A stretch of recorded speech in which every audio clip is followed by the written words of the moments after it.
Well, hello, White Sox fans, and welcome to another edition of White Sox Daily Live. My name is Ian Eskridge. Joining me this evening is my co-host, the Danny Miller. How you doing, Danny? Doing pretty good. Was looking like I was ghosting you there at the start of Nah, the that's my show. fault. My Ah, fault. it's all good. I mean, you're responsible for just about everything around here, and unfortunately, for you, I don't have control. Hey, what's up, Pusher?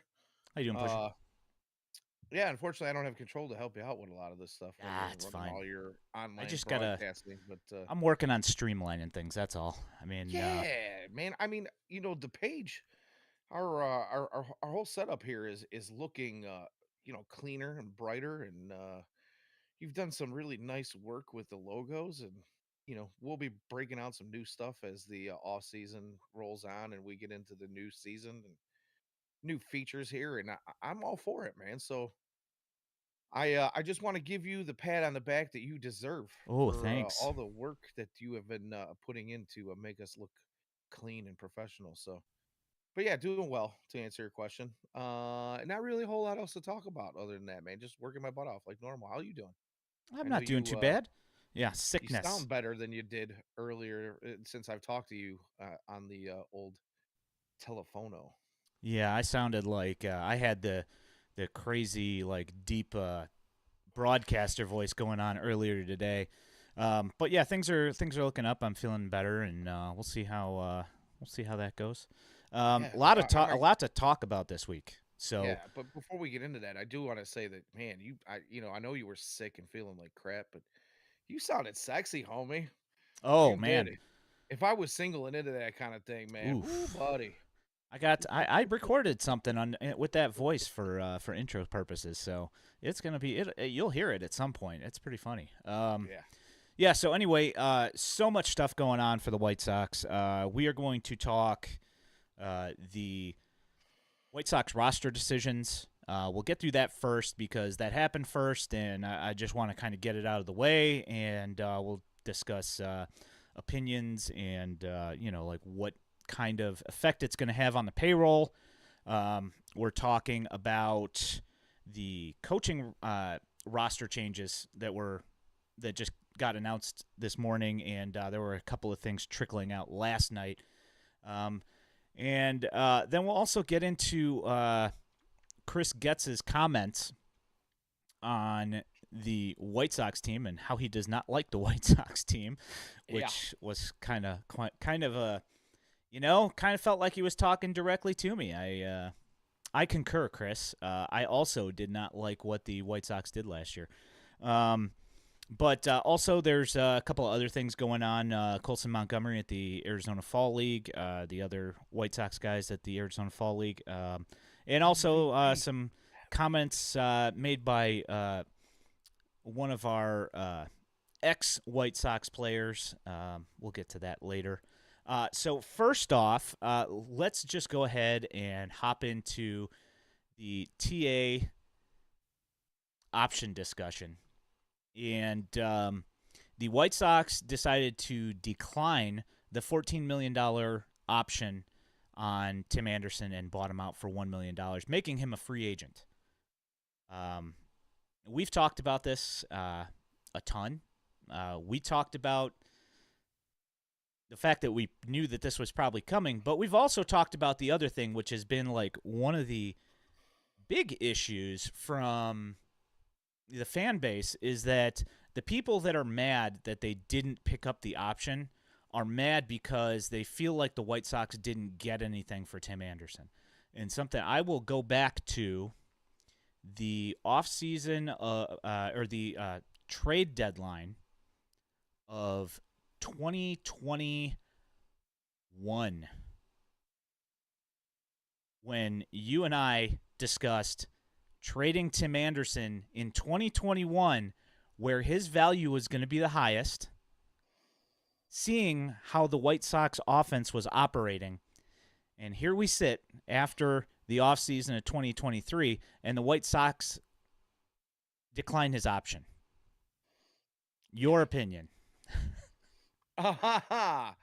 Yeah, all right, so I'm gonna start this out in the most politically correct ways possible, and then I'll kind of get into the nitty-gritty of it, and things might become a little less PC and a little more opinionated, and I don't want that to come off the wrong way before anybody starts putting words in my mouth or getting thoughts in their heads. So just bear with me here for a minute, okay?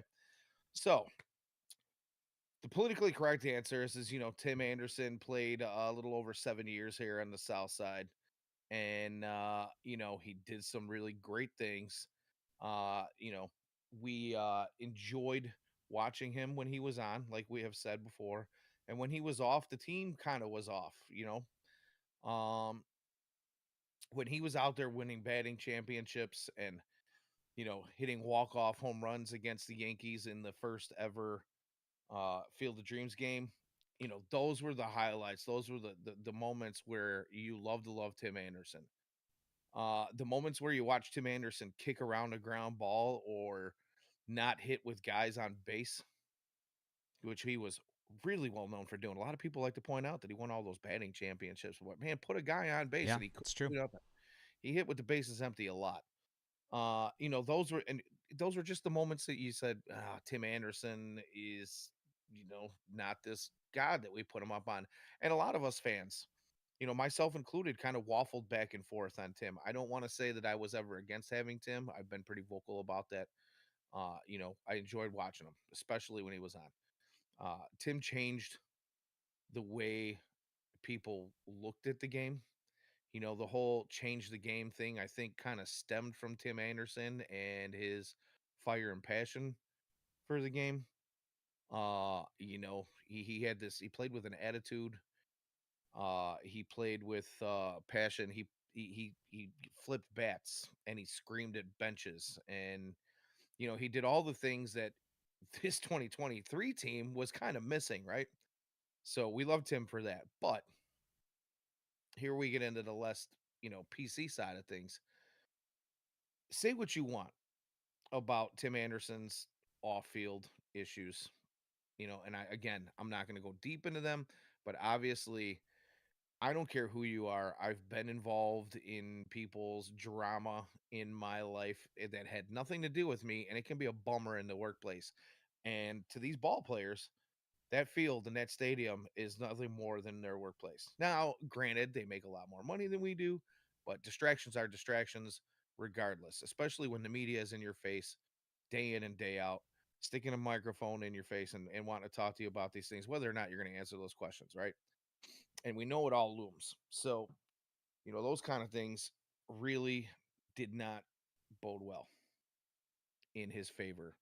Uh, it's unfortunate that that kind of thing happens, but the reality is, we talked a lot about what Josh Barfield said in his interview with Chuck Garfien on the Sox Talk podcast, and they want to become a more defensive ball club. They want to improve drastically on the defensive side. And even when Tim Anderson was improving and had better seasons, he still wasn't a defensive juggernaut over there.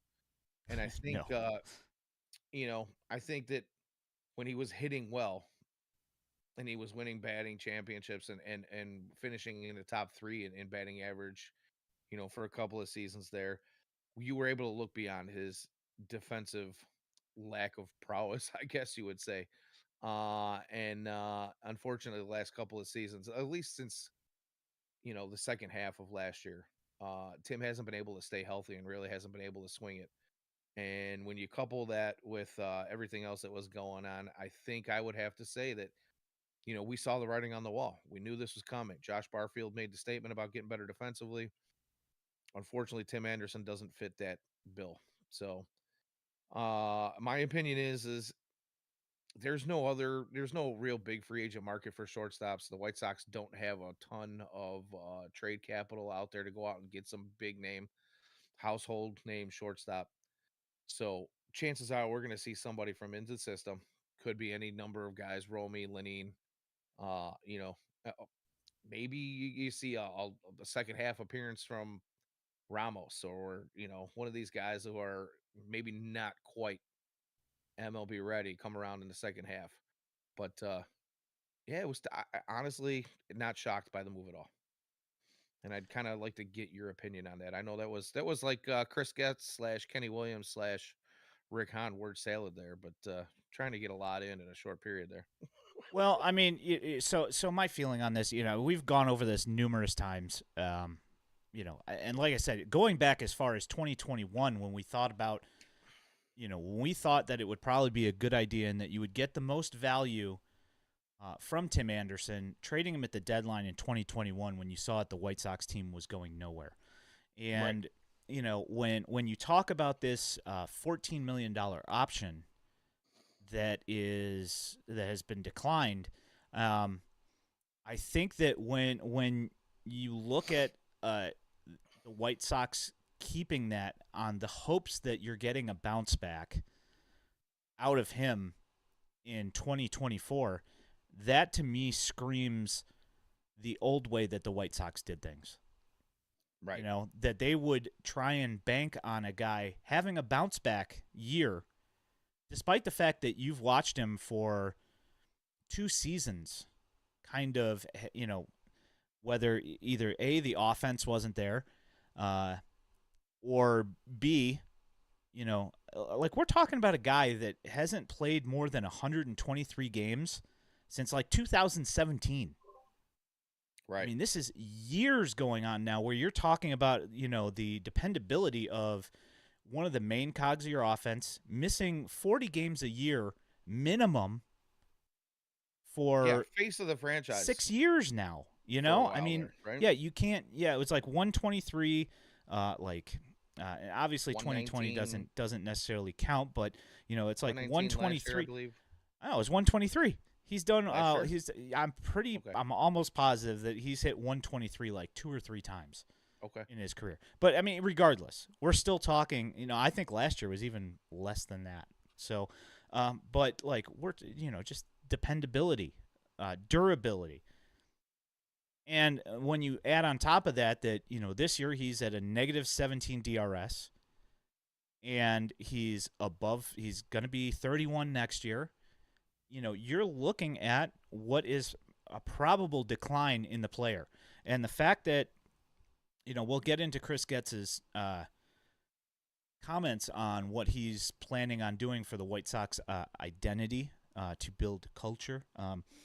We'll get into that later, but one of the things that he said that he wants to work on is improving the defense of the White Sox. And one thing that you do not do if you're talking about making sure that you want your pitchers to be aggressive and to pitch to the zone and allow the hitters to do the work behind the pitchers, you don't retain Tim Anderson because his defense has been so like It's a liability. Jekyll and It Hyde. is. It I'm really sorry. is. It's There's no unfortunate. other word for it.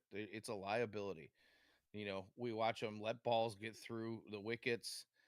We watch them misplay hops. We watch them throw balls, everywhere but Vaughn's glove.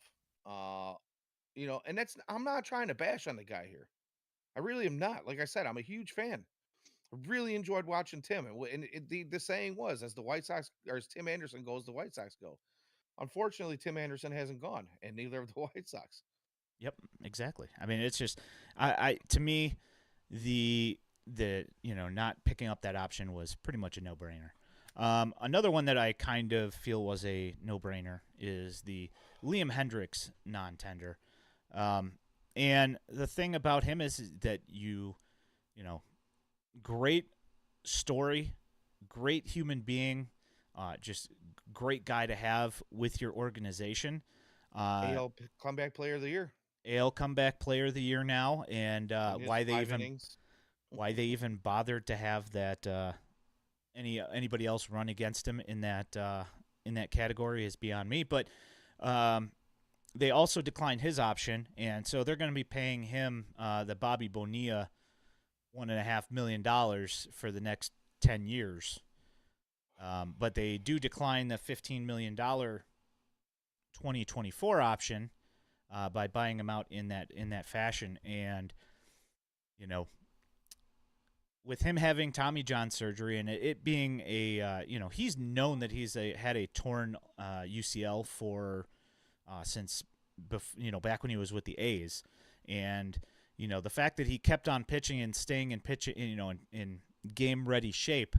I felt like that kind of helped him prolong that and not need to have that TJ. But then when he ends up coming down with the non-Hodgkin's lymphoma diagnosis and has to go and take care of that for a couple of months. And I mean, despite the fact that he's going and he's still throwing, in Arizona and whatever, that's not game situation, and then when he comes No, and back the to that, treatment itself is just rough on the overall person, you know.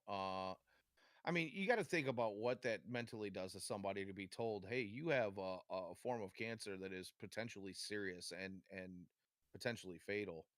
Uh that mentally is like, "Whoa, wait a minute, what now? I'm one of the most healthiest people on the planet, and I work hard to keep myself that way."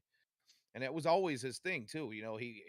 When asked in interviews, like, "How do you continue to be the guy you are?" He was a health nut, and he was pretty vocal about that. And then to be told that you have non-Hodgkin's lymphoma and you've got young child, you know, and a family to think about, that's just got to take a toll on your brain and your psyche as a human being.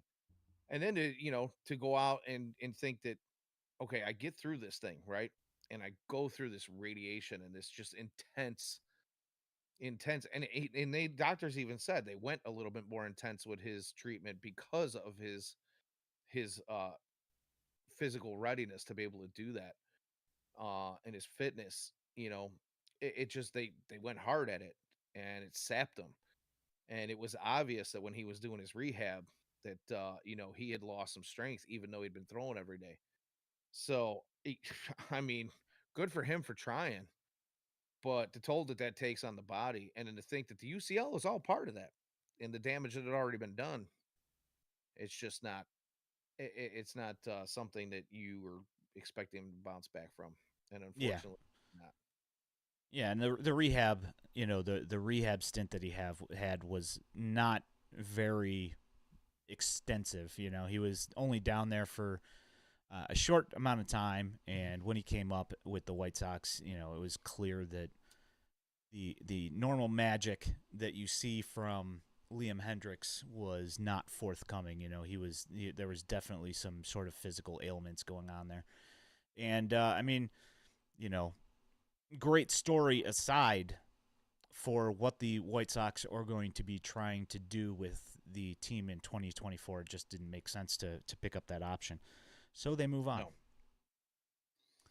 Yeah. So those are the big ones. I'm not even gonna bother getting into the Trace Thompsons and that kind of stuff. no, and the thing that I want to hit on real quick too, that a lot of people, you know, you might hear it whispered or barely mentioned, but there is still the ability. There's still the ability that in the long term, maybe these guys end up back on the south side in some way, shape, or form.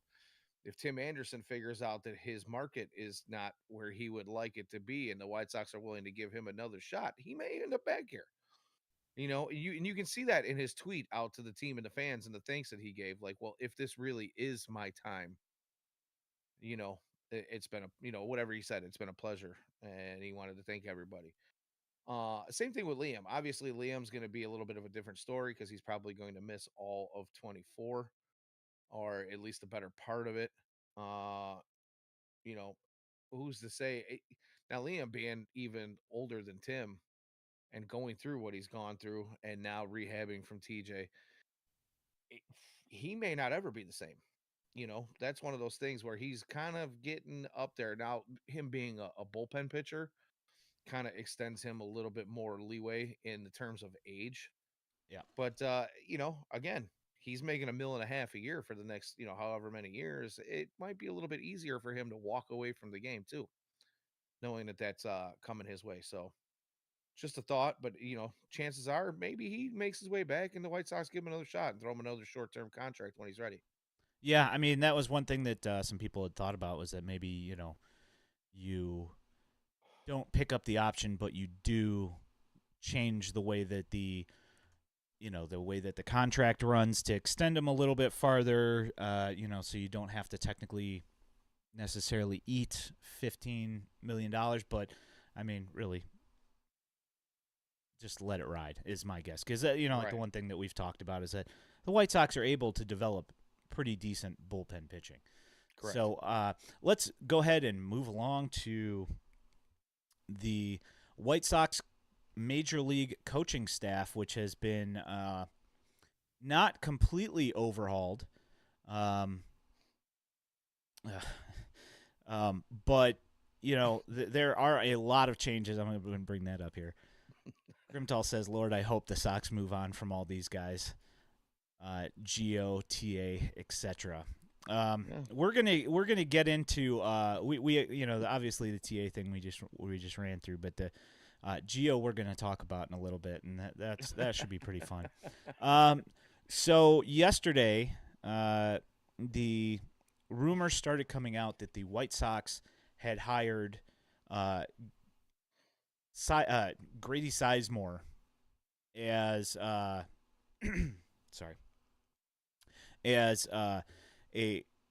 coach with the White Sox, and like thing was that nobody knew what the title was going to be, or like what exactly he was going to be doing, because he had been working with the Guardians for 5 years. I think it was like 2019 until like 2022. He was with the Guardians system, and I just found out from the press release this morning that he had also been with the Diamondbacks last year as one of the guys with their Arizona Complex League team as well. So one of the best things, as Beeflo pointed out on Twitter, is that his title with the White Sox is Major League Coach. Yeah, that's all it said. So, exactly what that means, I'm not entirely sure. But we watched him with the Indians back in the day, and one of the things that was always an issue for him were injuries, and the guy was always hurt, kind of like Michael Brantley at the same time, like a little bit later, same thing, always hurt. But the thing is that he won a couple of Gold Gloves. He was a good outfielder, good hitter, hit 150 home runs, good baseball player. And one of the things that I have conversations with some of our minor league players, and I was talking to Tyler Osick a while back, last year's Southern Atlantic League batting champion. And he said one of the things that he thought that the White Sox system was missing a lot. And I mean, this doesn't necessarily fit under the White Sox system because it's the parent club. But one of the things that it was missing is guys that were major league players to help these younger guys work through things, and that's and not only just major league players, but major league players in a more recent era. Yeah. Yeah, and he's only 41 years old. So, and there are a few guys that were hired that are younger, and we'll go through those a little bit more. But I find the Grady Sizemore thing as the major league coach. That's as silly as that sounds, when you think about it, and you think about things that people complain about with the White Sox, is that these guys come up to the majors, and they don't have somebody up there that's helping them assimilate to the major leagues. So, maybe that's lozenge, maybe man? I was thinking about going and getting a fisherman's friend here. There you go. All right. But that, to me, that seems like that might possibly be what his role is, is that helping these younger guys kind of when they ascend to the major leagues. And I think that with the way that the White Sox are going to be constructed, is that there are going to be some guys that are going to need that kind of guidance in the major leagues, because they just kind of just being brought up. So Again, we'll see who ends up on the major league roster coming into the season next year. But that might be part of his deal. Yeah, I'm probably with you 100% on it. I think that the early report was that he was going to be an outfielders and base running coach, which you know hats that he has worn well in his playing days. So I think if you have somebody who can help guys assimilate into the roles and their just their growth throughout their career from the smaller clubs up to the big league club, it's pretty big. But let's be honest, we also have an issue again going back to the Josh Barfield and now Chris Getz saying the same thing, wanting to become a better defensive club. You've got a guy who's got some experience who was a pretty good defender, but the real the real issue was I mean, we have watched some of the worst base running I have ever seen in my entire life over the last 4 or 5 years on the south side. And we've got guys who should be speedsters stealing bases, but they can't seem to steal a base without pulling a hammy or breaking a thumb or a pinky or something. And they're all wearing these sliding gloves now, and they're still tweaking their wrists and God knows what, or getting hung up between bases or not taking the extra base when they need it. Having a guy like that around who has a little bit better prowess than anybody on this White Sox roster on the base paths, probably not a bad idea. Yep, that's for sure. And like that actually, that brings me to the one of the other hires that's been made is, and the pronunciation is getting me. I can't remember for the life of me how to pronounce this. Jason Bourgeois is my guess, but we will find out coming up here. I guess I could have looked into see if Chris Getz announcing that, but I didn't see anything about it. He's coming out of the Dodgers organization, where he is the outfield and base running coordinator for the Dodgers system, and they've seen good results out of him being the outfield and base running coordinator for the Dodgers, and churning out professional baseball players that know what they're supposed to be doing. And I mean, what would you say you actually do here? Mike Tosar and Debo are supposed to have been two of the guys that were supposed to be doing outfield coaching, and last year, with Tosar coming over here being the field coordinator, I did not see any difference in the outfield play from the White Sox outfield. So Yeah. it makes me happy that they're bringing somebody else over to Who kind of also work on that. happens to be one of the guys, one of the few guys sticking around this year, Mike Shocker. Tosar. Yeah. Yeah, aggravating. But Pedro's right hand man, you know, buddies over there in KC. uh, um, Ricola. yeah, I trust me. I gotta go grab one. I thought about it earlier and then I completely spaced it. I definitely need a lozenge. Listen, Um, man, I had the old Covis twice in 2023, so I'm not making fun of you, man. I feel you. It's a rough. It was a rough go for me both times. yeah, I mean it's not COVID, but I'll tell you what, it's been pretty nasty. And like one of the things with this particular virus is that it likes to stick around for like the cough likes to stick around for like 3 or 4 weeks afterwards. So that's super dope. Looking forward to that. Yeah. So and Bourgeois also a two-time White Sox player. Um, in the at least in the system and whatever. Um, so He's bougie. Bougie. Grimtall says, "Wait, so we need athletic ball players and not stat accumulators that have pedigree?" I mean, you know, if they're stat accumulators that have pedigree and they can still play baseball, I'm into it. But the issue being is that they still have to be able to play baseball, and we have not been accumulators of that kind of talent, unfortunately. I'm just trying to figure out who is accumulating any kind of stats on this ball club besides maybe Luis Robert, Well, I mean, or like you good look stats at anyway. you look at Elvis Andrus, and he was kind of one of those guys that's a stat accumulator. I mean, that guy, played for 6 billion years, and that's why he's got, like all these, high career numbers. I mean, he had some decent years, don't get me wrong, and he's not a bad player. He just, he's a stat accumulator. Just I is guess what he is.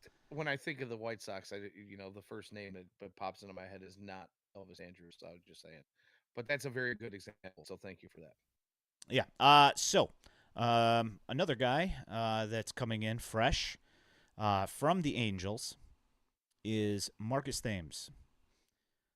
Been with the Yankees, been with as an assistant, been the Marlins hitting coach, was the Angels hitting coach last year, and I mean, of course, you look at the fact that he had Shohei Ohtani and Michael Trout on his team, so like obviously the numbers there are going to be a little bit boosted. When you've got guys like that in your batting order, of course. But all in all, like they put up some pretty decent numbers while he was there as the hitting coach. So, if that helps the White Sox approach at the plate, and it helps them drive the ball, and it helps put runs on the board, I'm all for it. And, I'm not a huge hitting coach guy per se. Like we've talked about with prospects, that I'm a talent over development kind of guy, that, either guys are talented enough to hack it up there or they're not, because we're not losing guys to other teams and they're going there and all of a sudden being amazing. It's, talent evaluation is a big bit of this. But if he can help unlock a couple of these guys to have a good approach and put some barrels on the ball, I'm all for it. That's the key for me actually, is when you bring up approach. Let's not sugarcoat it. Approach has been atrocious on this team for many, many, many moons. Few years back, and we're going back 4 or 5 years now. When Yohan Moncada had his best season was when he was looking pitches off and taking walks. And aside from that, I can't think of anybody on this team that has had a good approach in years. And I think that's probably, as far as a hitting coach goes with the Major League Ball Club, is the one thing you're looking for the most. Because these guys got to go up there, they got to see more pitches, they got to put the pressure on the pitcher, and they got to make these pitchers throw them strikes. Because pitchers, if you start taking some walks, pitchers are going to get tired of giving up free bases. So that's kind of the one and only thing I'm really hoping for him. And maybe if we can unlock some of the power potential that we thought some of these guys were going to have, and it just hasn't panned out. Yep, for sure. So here's one of those things which is kind of weird when you think about it, because like with the Thames thing, you think about the success of the Angels hitting stats and like their lineup. But one thing that you don't normally necessarily think about is their pitching, other than, of course, Shohei. But there have been a couple of guys who have made it to the majors recently that have done some decent things. And there have been some injury issues over with the Angels with a couple of these guys. First example being Griffin Canning. But you've got some decent work put forward from Matt Wise with with the Angels pitching staff, and you've also got Reed Detmers, who did some things, and Patrick Sandoval as well, and Chase Seth, and then there was also man, that one's Silseth. But like, yeah, and like the weird thing is like the fact that the Angels just got rid of this guy, and we're going to put him into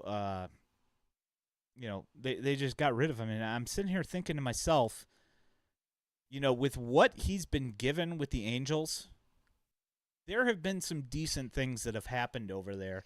And for him to become the assistant pitching coach with the White Sox, I kind of feel like that's actually an underrated move.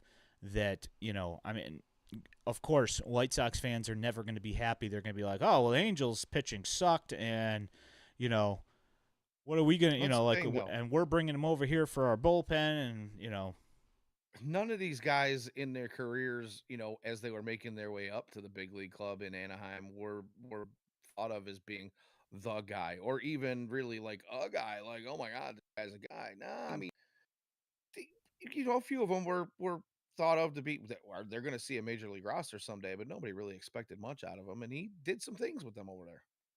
yeah, like I mean, I obviously Canning and Detmers are like guys, Well, but right, you're right. but he did do some things that were worthwhile over there. The other guy who has come over is one of those ones where I was kind of shocked. Drew Butera, who comes over here, and last year he was the bullpen catcher, and this year he was the catching coach for the Angels, and they had really solid.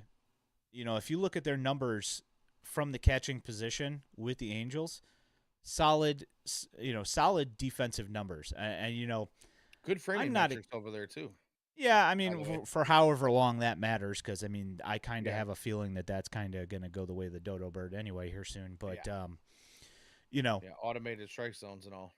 yeah, at least the challenge system, at least is that it's gonna, Corey Lee, as I've mentioned several times, is very very good at challenging those that are incorrectly called to get key calls during the game, which is certainly useful. But we can sit here and have Drew Butera work with Corey Lee a bunch on defense, but is he still going to hit 085? That's the question. Right. You know, At least maybe Corey Lee's got a future as an MLB umpire with his eye for a strike zone. hey, I mean, he could certainly be one of those catching coaches, just like Drew Butera was. Yeah, sometimes they say that the best coaches are were not always the best players. It's true. It's true. Guys that needed a lot So of tutelage of their own. yeah, those who do those who can't teach.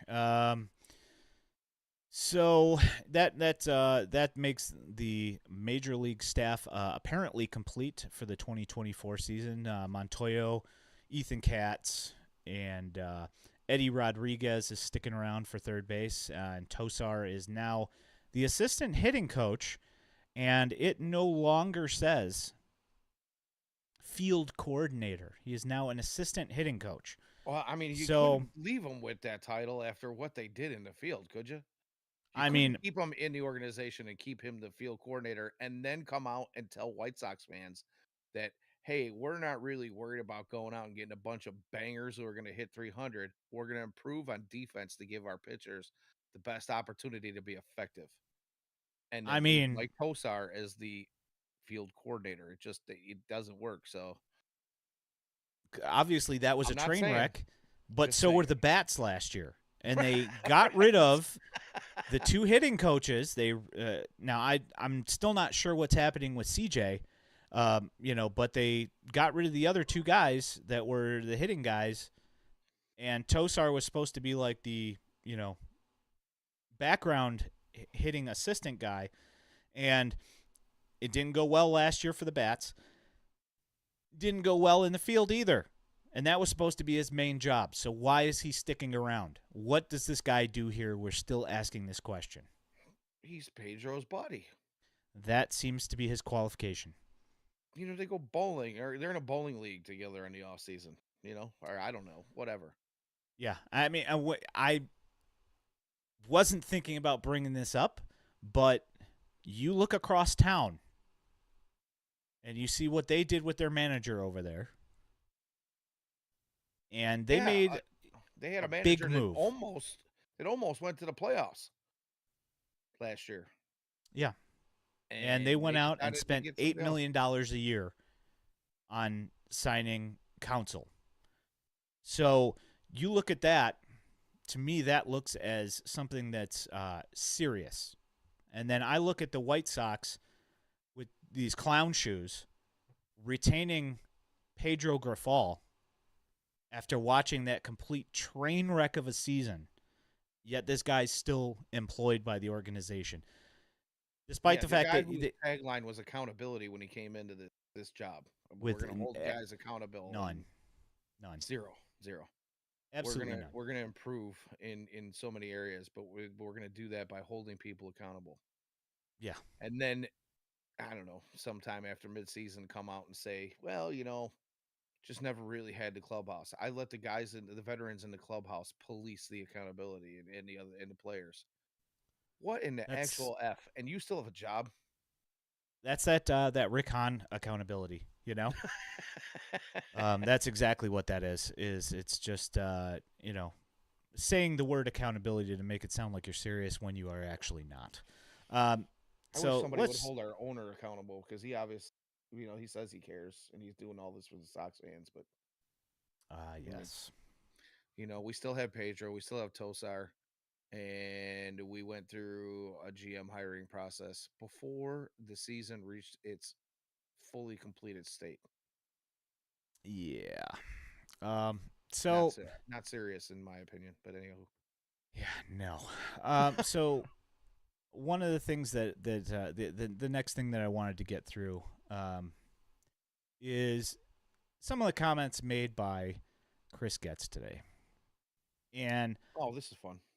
yeah, well, I mean, it's it kind of is, and when we sit Well, here that and one talk line in about particular is anyway. yeah, that one's funny, um, but like we talk about accountability, and at least we listened to Pedro last year for his press conferences. We've listened to a bunch of Rick Hahn press conferences, so we're used to catchphrases, and about hearing all sorts of promises and Word salad. Word lawyer salad. speak, whatever you want to call it. It's you know eh, promising us all these that all these things are going to be coming, and we fail to see generally 95% of it, right? So Mm-hmm. I mean, you have to, of course, take this with a grain of salt, and these are coming at the GM meetings, which are going on this weekend, coming up here. And so Chris Getz says that there are no untouchables on this White Sox roster, and that he does not like the team. And by that, he's not saying that he doesn't feel like there's talent on the team. Right. But he does feel like that the team is not well assembled, which Right. And the aspect of team as a whole, like that word that the definition of team that we use in a workspace, or as part of like when you were grouped together with some people for a science project when you were in school. We're not working together as a team, team as a whole, that kind of thing. But I mean, the fact that he even came out and said, I don't like our team, that was maybe something that it was a bit of a fresh air coming from this organization, because you never heard the last regime say anything like that. They would grit their teeth when asked the hard questions, and give you that lawyer speak that you mentioned. But oof, the fact that he actually said it, I commend him for that. The yeah, rest of that no, for interview, sure. smoke. I mean, Unless you pr- have a different opinion, I would love to probably. hear it. I mean, probably. But one of like I said earlier, like one of the things that he said that they wanted to do was reshape the identity of the team. And that's something that's been consistent between him and Barfield, is that they want to reshape the way that the White Sox play baseball. And after watching corpse ball for like 2 decades now, other than when, 2005. Yeah, 2005, 2006 was okay. Yeah, it was okay, but 2008 was okay. there have been you know, a couple of bright spots, but for the most part, when you talk about the entire White Sox as an organization of what we've watched for our entire life, exactly, it's been the same thing over and over and over again, except for lightning in a bottle here and there, you Right. know? So I am all for the White Sox being reshaped in a try hard type of baseball. When you look at the Diamondbacks, when you look at the Guardians, guys that just do the right thing all the time, do the little things to win baseball games. And when you get guys that are talented, that's what pushes you over the top. And I'm all for seeing a team like that. Um, Well, I'm all for it. When will we get um, it? yeah, well, I mean, that's the thing. You've seen this roster. This roster is going to take a little bit of time to kind of churn through a little bit, and we'll see what kind of trades come through with the White Sox. I mean, as Chris Getz says, there are no untouchables. I would say probably the only guy who is an untouchable is Luis Robert, unless somebody gives you just an absolute boatload for him. And it's going to Yeah, have to be guys that are close. if not there. But yeah, I agree. You know, when I heard yesterday, I read the article that Dylan Cease they were listening to offers. Well, and the whole world was up in arms about it. Everybody, Twitter, Facebook, wherever you look, people were, oh my God, they're listening to offers on Dylan Cease and blah blah. Here's the thing, and we've talked about this on this show over and over and over again. Uh, as a GM and as a front office, if you're not at least listening with some kind of serious attitude, then you're not doing your job. So Yep. of course they're listening. It's in the freaking bullet points of what the job duties are. You listen to offers. Do you accept any of them? Maybe not. You got to be blown away, right? Dylan Cease's numbers were down again, but we saw flashes of what Dylan Cease can do when he has all his pitches working. Unfortunately, he hasn't. He's been a two-pitch pitcher, and that limits him. If he figures it out, guy could be a Cy Young, or at least getting some votes like he did in 22. You know what I mean? So I think that their asking price is going to be high, You would hope. even though his numbers were down last year. Yeah, doesn't matter. So we can not notch it up to slow news day yesterday because the word of coaching hires hadn't come out. But the way I see it, I doubt he's going anywhere.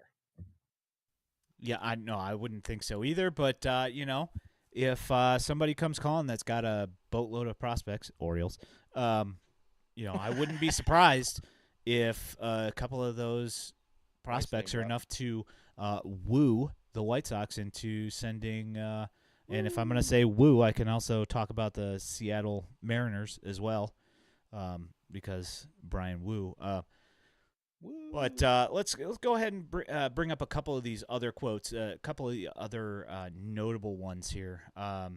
Chris Getz had mentioned that he wasn't averse to Yoan Moncada moving to second base occasionally this season. Said he also wouldn't mind if he was at first base or in the outfield.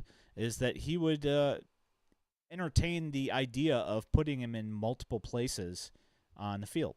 Now, of course, Yeah, the I used to thought about caveat being that the guy has to stay healthy. And that's the important thing about Yoan Moncada is that the guy's got to stay healthy. If he stays healthy, you could be looking at, MVP votes type of year. But the thing is that the guy's got to stay healthy in order to put up if numbers like that. if he's healthy, there is absolutely zero reason to move him on third base. Plain and simple. I'm sorry. I think that quote and I thought this is the minute I read it, uh, I thought it was ridiculous. Because if he is healthy, why are we putting him anywhere? Do we have a third baseman that can throw the lever as good as Yohan Moncada anywhere on this team? Or On well, the I know. major league roster? Well, okay, now we're talking about. Now I know where you're going with this. We're talking about bringing guys up. You know, we're talking about a certain player who is pretty stinking spectacular. Certain couple, actually, that Well, I guys that know have played third base, a guy that well. So I hope you're not talking about a guy whose best position is shortstop because quite frankly, I'd like to see him stay at shortstop. No, no, I'm not But talking. I'm thinking I'm you're not probably talking talking about about the number one Brian prospect. Ramos or Yeah, yeah. Ramos or So Popeye, or even Lenny Sosa. All three of those guys have played third base, and if they give you the best option, if that you feel that the best position that they play is third base, and you feel like Yohan is an upgrade over them at second base, I don't think that it makes the team better because you're taking a position where Yohan Moncada is really good right. and putting him at a place where second base where he's going to be, not as good. Well, we've seen Personally, that.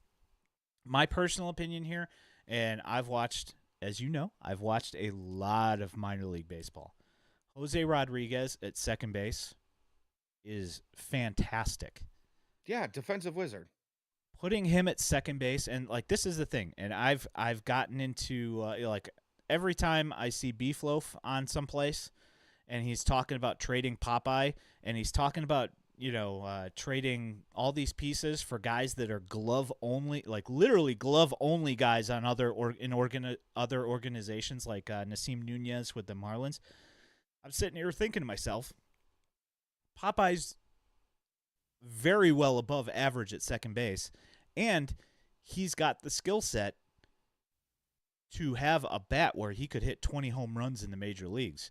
And we're talking about trading him, in some deal for some complete bum, just because the guy plays defense really well. And I'm just like, I mean, not that he's made a trade offer just for Popeye, Right, but he for likes to that, but package them. he really does. He Those loves to au jus package that guy. shows on Yeah. Monday nights have been, well, let's just say interesting. If you guys haven't caught those, some of these trade packages they're putting together and I gotta just commend the Beef and the guys over there at the 108 for doing what they're doing and you know, for the most part trying to do it with a serious some semblance of seriousness because there's really not a whole lot to work with Yeah. when we're Oh, no, talking about for sure. trades. So, Yeah. but yeah, good stuff by the way. Yeah, no, I've certainly enjoyed that series that they're doing over there. They still got one more week left. If you haven't watched it, Monday night the au jus at 6 o'clock on YouTube. Beefloaf and Chirizi do a deal with one team from each division, or actually for one guy, one deal with each team from the division. And next week is the final week they're doing, I believe, the NL Central and the AL East, I think, are the two that are left over. Yeah, I just have to say that after listening to last week's au jus, and I immediately I immediately while I was listening to it had visions of you listening to it and a vein or multiple veins popping out on your forehead when they start trading away some of your favorite prospects. May or may not have happened.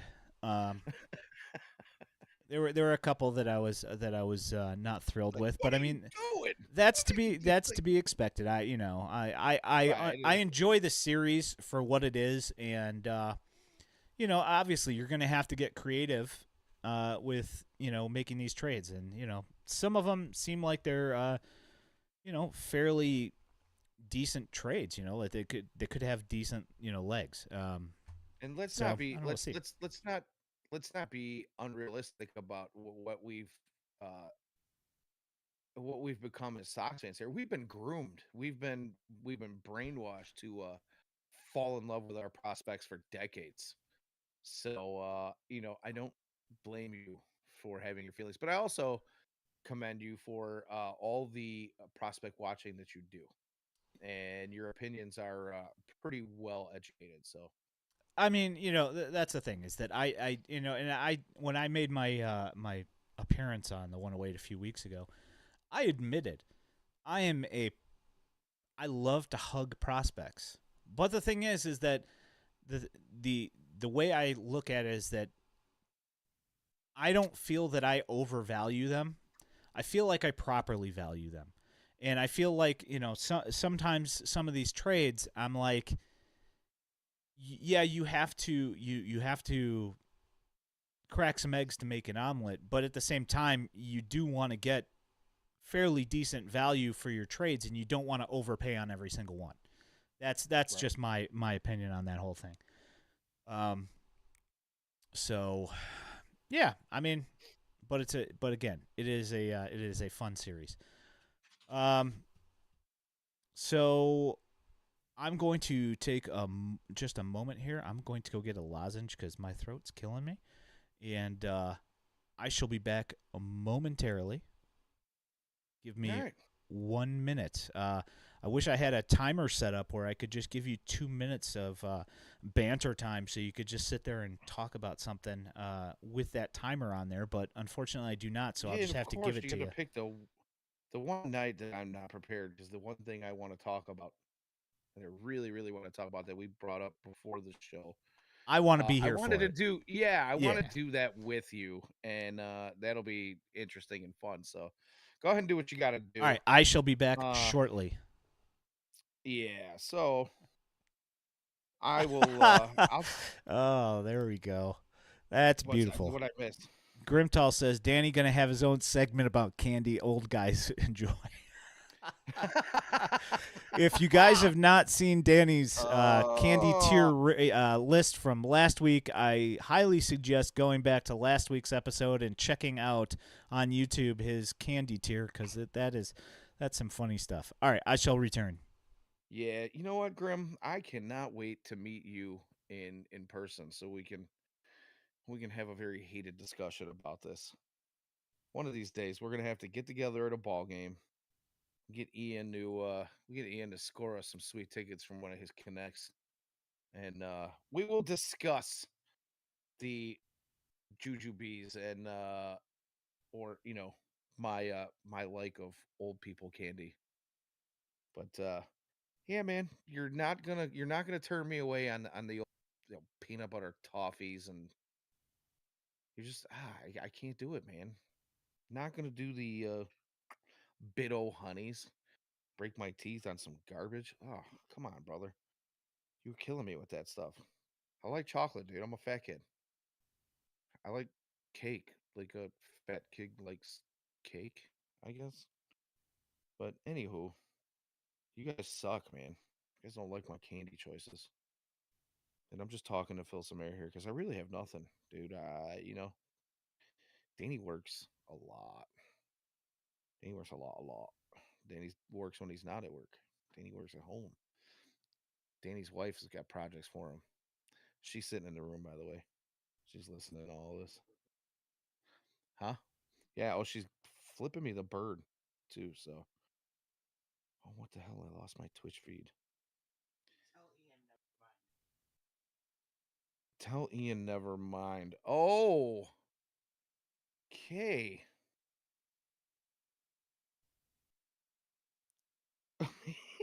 You know what? I'm not really sure. My hatred of has you concerned. I see. I didn't say I hated him. I just felt like I could maybe, you know, make a move on him. Get something from somebody else. I don't remember where those gummy bears, to be honest with you.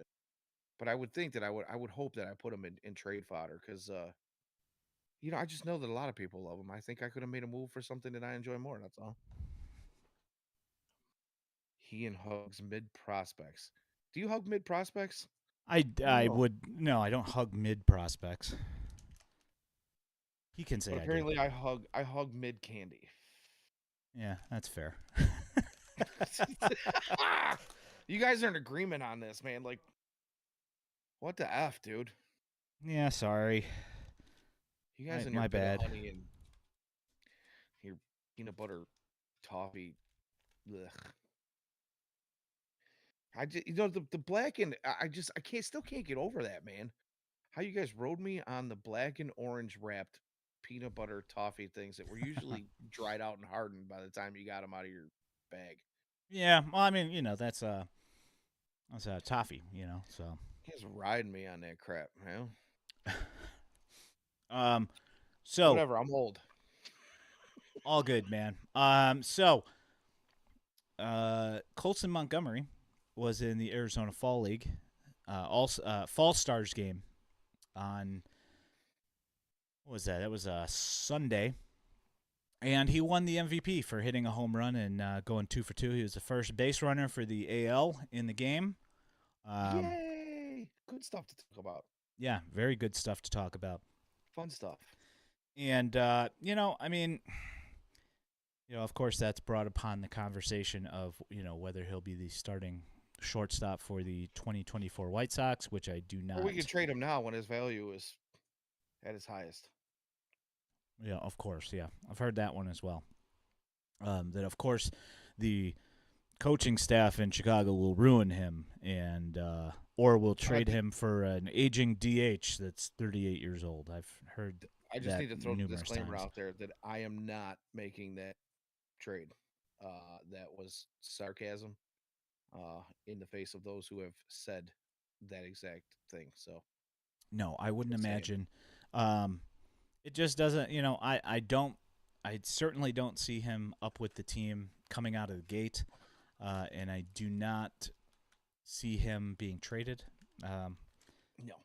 Just and that's like the thing is that I get people saying so about him winning it and saying, oh well, Adam Engel won MVP of the Fall League as well, and Adam Engel was ruined by the White Sox. He won. No, that's the thing is that guy changed his swing like literally every offseason. The guy couldn't find a batting stance or swing that he was comfortable with, and he changed it every year. Never found one that he liked or that worked out for longer than 3 weeks. And then pitchers would find the hole in his swing again in the exact same spot where he left it last time. Just, he would change something just a little bit, and it just never worked out. I don't think that they ruined him. Instead of hamstrings at the beginning of every year, honestly. Amazing what would have happened had that man had a healthy set of hamstrings and been able to play for an entire season. That might have also helped him out quite a bit. But I think that it's just going to be one of those things with my advice for everybody with Colson Montgomery is chill out and enjoy seeing some success from a White Sox prospect. Don't expect him to start in the major leagues to start the year. Don't expect him to hit 400 in the minor leagues next year when he starts there. Just let him grow and progress. Let him become a Major League Baseball player because that's what we need to do. There's no reason to press him. I do not see the White Sox contending next year, so I do not see it being a problem. Sorry, guys. I'm off screen here, but yeah, you are. I'm still here. No, I have so my sick cancer doggy that we've talked about in the past, I think she may have had a stroke over the weekend, and now she's doing a little bit of head pressing right here where we're doing our stream, and I'm worried that she's going to get into my components here in my wiring under the desk. So yeah, she's done that once before. So yeah. So I apologize, guys. All good. Yeah. So there's that. Also, Brian Ramos named AFL hitter of the week for last week, which was also awesome. And certainly something that we like seeing. So yeah, there's been some promising stuff going on as of late, and I think that's kind of one of those things that the White Sox fans just need to take take it down a notch, and just realize that these guys are not ready right away. And half the time, these people are saying there's two sides to this thing where there's the side of people that are saying don't rush this guy. It's going to be like a year to a year and a half, and then there's there's other people that are like he's going to be a starting shortstop in 2024 now that TA's not here, and probably the year and a half is probably not true, and Yeah, I'm somewhere in the middle on that. yeah, that's what I'm saying. Is that you kind of have to enjoy the success and expect the backside of the middle half. Right. It's going to take him some time, but that's fine. Let him develop. Same thing with Brian Ramos. Same thing with a bunch of these guys. I mean, if he continues to do what he's been doing from level to level throughout the minor leagues, I think maybe there's a chance that we do see him in the second half next year. Once he's really had some, because I mean, let's be honest, he's only had a cup of coffee at AAA, right? And even though he looked the part for the most part, I would like to see him, get a handful more at bats. And when I say a handful, a healthy dose Yeah, of AAA pitching to deal with, and a little bit, more development in the field as well. yeah. And that's the thing. That's what he needs. Right. That's what all these guys need. They need to But if he get continues, reps. it's going to be hard to keep him down. Yeah, that's the thing is that, and our buddy Rick Hahn, that was kind of one of the things that he said is that we want these guys to force our hand. And that's exactly what you want to see out of them is that you want to see these prospects force the team's hand to get them up, and when they come up, you're hoping to see that they are comfortable and that they succeed right off the bat. But if a guy hits 225 over 150 at bats, that doesn't mean that he's a lifelong 225 hitter. It just means that it might take him a little bit of time to work through it, So Indeed. Anywho. All right, so let's go ahead and get down to the thing that you've wanted to talk about. Well, I'll just preface this by saying that you and I talked a little bit pre-show, and I had asked you if you had seen Dylan Cease's recent comments. He did a little interview. I can't remember with who, but I read an article that basically said that Lucas Giolito believes that there was no issues in the White Sox clubhouse in 2023, and that all of the players got along and they enjoyed each other's company and they did things together, and there was no cliques, there was no adversity between any of these guys. Keenan Middleton and Lance Lynn were wrong, basically. Now, he And didn't say that though. he did not mention them by name. He just Okay. said that the claims that there was some misadventures in the clubhouse were just wrong. His basic, I'm paraphrasing here, but basically said they just played bad baseball. They just couldn't seem to get it all together, and that's all there was to it, and nothing more to see here. I concur. Um, You definitely played bad baseball for sure. They definitely played bad baseball. Bad to baseball. So I have some thoughts on this, but I kind of wanted to get your opinion on those statements and that kind of thought. My thinking on this is he's a free agent. Mm. And he doesn't want to look like a bad teammate or like a whistleblower to any other team, any kind of a clubhouse cancer or a boat rocker, if you will. He doesn't want to be seen as that kind of guy in any shape or form. So my guess is that he's saying all this stuff because he wants to be a team player. That's my guess. Absolutely. And that would be the smart thing for him to do. Good for him. Be smart. I think you're onto something. I think you're onto Your something. And thoughts.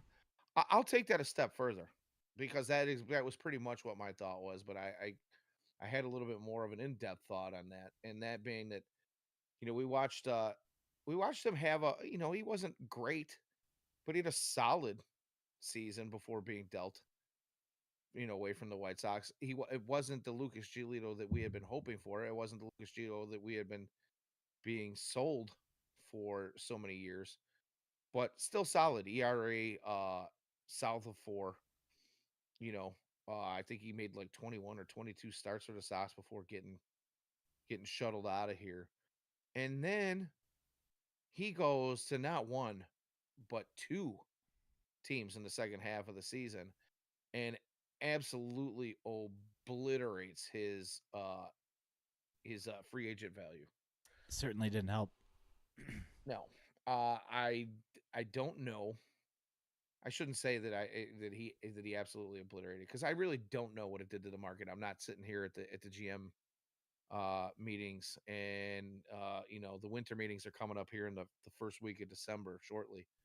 Only a few weeks away. So I'm not going to be privy to what's being said behind closed doors about Lucas Giolito there, but I would think that, you know with his recent struggles, and again another guy being a two pitch pitcher that can't seem to nail down the third pitch, uh, his first opportunities to pitch away from the White Sox, and he stunk it up. He had to at least hurt his value some. You would think. So my next thought was Lucas Giolito might want to be reacquainted with his favorite pitching coach, the pitching coach that he helped bring to the White Maybe. Sox organization. Does he feel slighted by the White Sox? I don't know. I think maybe there's a chance that, since his market may have dipped some, that the White Sox could be potential suitors for Lucas Giolito. Yeah. And I I, kind of want to get your thought on that I mean, idea. there's of course that possibility. But as Grimtall said that earlier, is that he says, "Lord, I hope the Sox move on from all these guys," meaning Gio, TA, etc. I'm kind of the same Oh, thing. I giggled when that came up, by the way, because I was Yeah, going no, to yeah, bring up for sure. this reunion. Yeah, but like like you know, just kind of, yeah. I'm kind of the I same will the same move thing. on FFS, Grim. I'm just saying, Yeah. that interview kind of made me think maybe he's pitching and not Well, throwing the ball. He's pitching himself. see, here's the thing, right? Is that and I'm just going to throw this out here because I know that Grimtall in particular is going to absolutely love this. He did kind of torpedo his value a little bit, and a team that fancies themselves as value restorers and will be looking for a lot of pitching are the Los Angeles Dodgers, and that's his home team. And I could very well see the Dodgers making a play on Lucas Giolito, especially now that he's tanked his value. Um, but I don't I know. It's just just wanted to throw something out there. It's a little food for thought, if you will. yeah. I think that there's going to be obviously some teams that are going to be into looking in on Giolito, but I don't think. I mean, yeah, of course you could see the White Sox look into it. I don't know. I kind of don't think so. I think at this point in time, they're going to be looking at a couple of guys that are going to help them bridge into next year until there's a bunch Right. more, payroll relief and freedom for Getz to start moving some pieces around and making some plays on some bigger free agents. Also, some bigger free agents being on the market, because this year's free Yeah. agent market, there's like it's Trash. slim pickings. You got like Blake Snell, and like the next best guy is Giolito. I mean, Right. there's not Well, like really anything huge out there as far as I wouldn't mind seeing the White Sox take a swing at Jordan Montgomery. You yeah, know, okay, all right, you can, it yeah, would be nice he to would be have a there as well, yeah. left-handed pitcher in the rotation for sure, because we don't see that very often anymore. But you got to think about it. I mean, we're talking about okay, so we've been talking about all the sound bites from Chris Getz, and we've been talking about the Josh Barfield interview where everything's about defense and improving that way. Josh Barfield even saying things like you can almost improve by 15 wins, over the course of one off season if you improve your defense, right? Yeah. Um, the thing is you can improve your defense, but if you have no starting pitching and no offense, can you really expect to win 15 more games? And my train of thought is we all know that the White Sox are not going to be any kind of uber competitive team next year, right? I mean, this is something that White Sox fans have been kind of bracing themselves for. We're going to look at another pretty bad year, we're thinking. Unless something Probably. big happens in this offseason and they shock us all, nobody's really expecting much, right? Nope. So I honestly don't expect a Jordan Montgomery. I would like to, I'd like to see something like that happen, but I'm probably thinking they're not gonna extend him, some kind of contract that's gonna go, I'm going to the South Side to lose, right? Yep. So with this starting rotation, you wanna, but we're not in a rebuild, by the way. We're not in a rebuild. It's a Not a retool. rebuild. Yes. It's not a rebuild. We're listening on offers on everybody. Nobody is untouchable, but it's not a rebuild. It's not a rebuild. Not a rebuild. Um, how can you be serious about saying that you're going to compete in 2024 when literally the only two pitchers left, starting pitchers left on your roster are Dylan Cease and Michael Kopech? Davis Martin probably I don't know, fill I some mean, the thing is starting role. he still has to rehab. Right. And we've seen, I mean, you've seen what happens in rehab of Tommy John's surgery. The first year is always on an innings limit, and it always is a work in progress. Like the command usually is the second thing to come, and you know, You know, is Garrett Crochet gonna make his way into a starting role? I mean, I feel like that ship has sailed. Is he ever going to be a starting pitcher? I mean, they say that it's a possibility this year. I think, but I have my personal doubts, just because seeing him be able to use more than two pitches has not really been a thing, and two pitch pitchers generally are relegated to the bullpen unless they are really, really good with those two pitches, a la Right. Giolito and his changeup and his fastball. So that's just kind of my Can't opinion argue on with it. that. Yeah, there's got to be something there other than just his fastball and his slider, because like we've seen that. I mean, if he's as good as Dylan Cease was with his slider fastball combo, okay, maybe. But when we saw Garrett Crochet be very, very, very effective, it was when he was throwing 101 miles an hour, and Which we haven't seen in a while. he is not doing that anymore. So, if we don't see Tuki that, Toussaint is your tuki. Tuki is your White Yeah, Sox home opener starter I mean, 2024. could be. Yeah, it's not gonna be Clevenger. He declined his option. So I'd just like SP5 to, was gonna go somewhere else. yeah, I'll inform everybody that the Glendale Desert Dogs were eliminated from the playoffs tonight.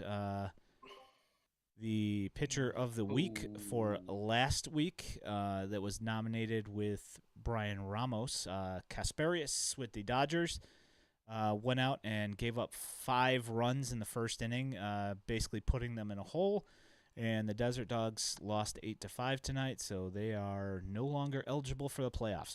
The good thing is, though, they did add the next couple in what is it? The 8th, Wednesday and Thursday. So tomorrow and on Thursday, they added streams for Glendale, so we do get a couple more Glendale Desert Dogs streams before the Arizona Fall League starts its playoffs on Friday and on Saturday, and then it's over, and there's no more baseball until February. So, except for unless you're watching the Lidum like I do sometimes, Otherwise, baseball's over come this week. So Yeah, I think it's going to be a busy off season though. 100%. Whether or not the White Sox are going to do anything that are going to make you jump out of skin is a whole nother question. But Yep. they are definitely going to give us a lot to talk about over the next couple of months here. Agreed. All right. Well, I think that's probably it for the week. I was talking about not doing a stream this week at all because sickness, and you know what? With the coaching staffs getting announced, and with the TA and Hendriks thing, I was like, you know what? We got to get something out there, and I gotta get stuff out of my brain here before next week. I don't want it to sit in there for an entire week. So, thanks for being I'm with you. flexible. No, we're actually at a point in the season that I was able to do that. We had some struggles with flexibility not that long ago with our schedules. So yeah, no, I just want you to get yourself healthy. Let's hope. But if you can keep the sexy voice and be healthy at the same time, It's not going to happen, I mean, unfortunately. mhm. I wish I could do I mean, both. not that your voice isn't good. Oh, it's fine, but it's not. Yeah, I mean, earlier You're today. just not gonna get. You're not gonna give me the chub that you gave me. Let's just say that. Yeah. Well, Grimtall says that, like Chris Getz says, like he said today, is that all the guys are going into the off season to get more, get stronger and in better shape. Grimtall says, best shape of our lives. I'm going to January, show best up shape in of the our lives. best shape of my life. Going to put on 20 pounds of muscle this off season. So it's going to be a good off season here. We got a couple of months to do that. And thank you guys for coming and hanging out and watching the chat, watching the show, hopping in the chat, listening. If you are watching us, we appreciate you. If you're not watching us, you should. We're on YouTube and Twitch. And tonight I threw us up on the White Sox Daily Facebook group as well, so you can watch us there also.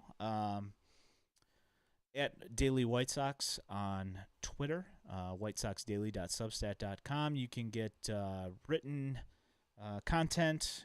You can find this podcast anywhere you get your podcasts. My name is Ian Eskridge, at iEskridge on the Twitter machine. My co-host, the Danny Miller, at Danny Miller WSD. We appreciate you guys. Thanks for coming and hanging out, and we will talk to you guys next week. Hopefully there's some interesting things to talk about, and you guys have a great week. We'll talk soon. Thanks. Night.